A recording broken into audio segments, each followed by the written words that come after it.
នេះជាតិចនិចងាយដែលយើងនឹកមិនឃើញតតែគ្រាន់តែយកតែខ្សែលីងឡុងមួយលាក់ពីជ្រុងម្ខាងទៅជ្រុងម្ខាងហើយគេកាត់អង្គន់វាបែបហ្នឹងហើយទាញយកមកញ៉ាំងាយស្រួលមិនប្រឡាក់ដៃហូរទឹកអលេអឡាអីរុញទៅឆ្វេងរុញទៅស្ដាំមើលទៅគួរឲ្យចង់ញ៉ាំដល់ហើយ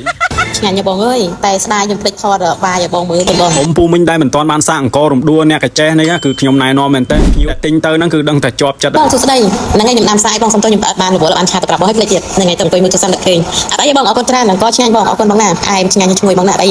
ដូចអ្វីដែលបងប្រាប់ចឹងអរគុណច្រើនបងប្រុសហ្នឹងហើយអត់អីបងតែប្រេងយកមករហូតទេបងប្រុសឆ្ងាញ់បងអើយតែស្ដាយខ្ញុំភ្លេចថតបាយឲ្យបងមើលបងណាឆ្ងាញ់បងឆ្ងាញ់ខ្ញុំពេញចិត្តស្ដោកបងឆ្ងាញ់គឺអត់ស្ដាយលុយឲ្យបងប្រុសអរគុណបងភ្ញៀវទិញអង្គផ្ការំដួលពីខាងខ្ញុំដែលកិនចេញពីម៉ាស៊ីនតូចនេះទៅគឺធានាថាมันខុសបំណងហ្មងព្រោះតែបាយដែលញ៉ាំទៅហ្នឹងគឺថាមានជាតិមានកម្លាំងហ្មងដាំញ៉ាំជាមួយម្ហូបអីក៏ឆ្ងាញ់ដែរសំខាន់អង្គខាងខ្ញុំហ្នឹងមានប្រភពច្បាស់លាស់ធ្វើខ្លួនឯងវិកខ្ចប់ខ្លួនឯងមិនមានការដាក់ថ្នាំរក្សាគុណភាពអង្គឲ្យទុកបានយូរឲ្យប៉ះពាល់សុខភាពបងប្អូនអីទេឆ្នេះអ៊ំពូមិញដែលស្រឡាញ់នឹងយកចិត្តទុកដាក់ទៅលើសុខភាពកុំភ្លេចតាក់ទងទិញអង្គកិនលក្ខណៈគ្រួសារពីខាងខ្ញុំនេះទៅបានការរំដួលស្រូវថ្មី1B 50 គីឡូតម្លៃតែ 18,000 រៀលទេហ្វ្រីដឹកសម្រាប់បងប្អូននៅភ្នំពេញ